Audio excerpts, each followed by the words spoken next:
So actually, in August 3rd, I'm racing the Norseman triathlon, which is well, they call it the toughest triathlon on the planet, and it is long distance. So it's a 3.8 kilometer swim, but you start at 4 a.m. on a ferry in a Norway fjord. You jump off the back of the ferry 2.5 miles into shore, and then it's onto a bike for a 112-mile bike, and then you finish off with a marathon. The first 17k of that is flat on road, and then it goes up a very big, steep mountain to the finish. It is lunacy. And for me, the great thing, what I love to do is, I think a challenge should be a little bit scary, and because I think it's the fear that drives preparation. And we were chatting about this earlier, but I got up swimming this morning. I had a 5 a.m. session with my squad, and when I wake up at 5 a.m., it's very easy to roll over. But if you've got that little bit of fear in there, where you think to yourself, I have got to get out of bed and do this training, and so that, for me, I love that. I love that fear. As long as it doesn't become overwhelming, it can be a real positive.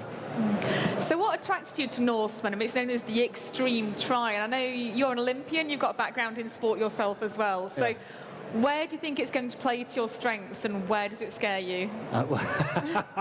It scares me all over, but I mean, of late, I'm a swimmer. So a couple of years ago, I was 50, and I did this project called 50 at 50. So I did 50 swims around the planet. I did it in 24 countries on 4 continents, I'm an ambassador for the Royal Lifesaving Society, working on drowning prevention and learning to swim. And so for me, swimming is what I love to do, open water swimming, that's where I love to be.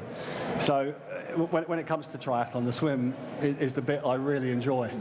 But because I'm a swimmer, that means I'm definitely not a biker or a runner. And so therefore, it always goes downhill from that point onwards. But I think actually, obviously as a pentathlete, I was a pentathlete, so I ran. And running is I'm happy running. But it's actually the cycling, it's such a specific event that it's probably my weakness, and it's the one that I fear the most.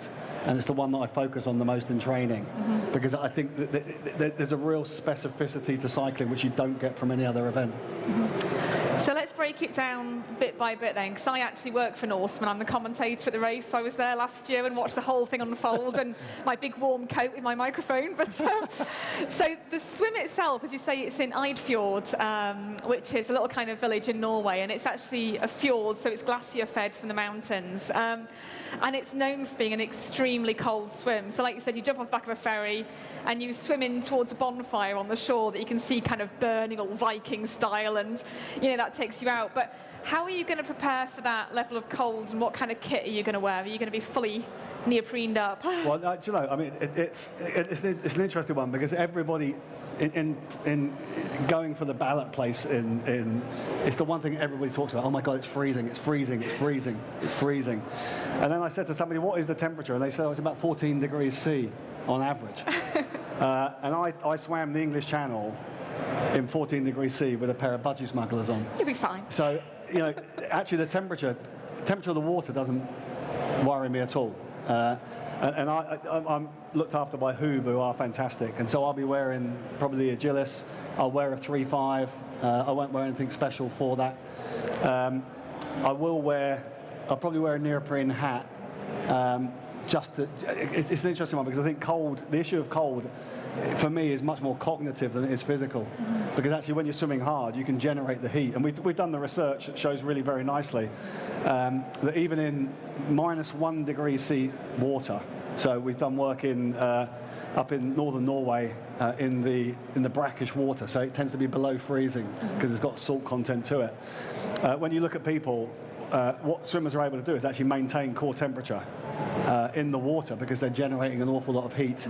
The critical point is when you get out of the water, and you get this thing called the after drop, and that after drop is where the problem occurs.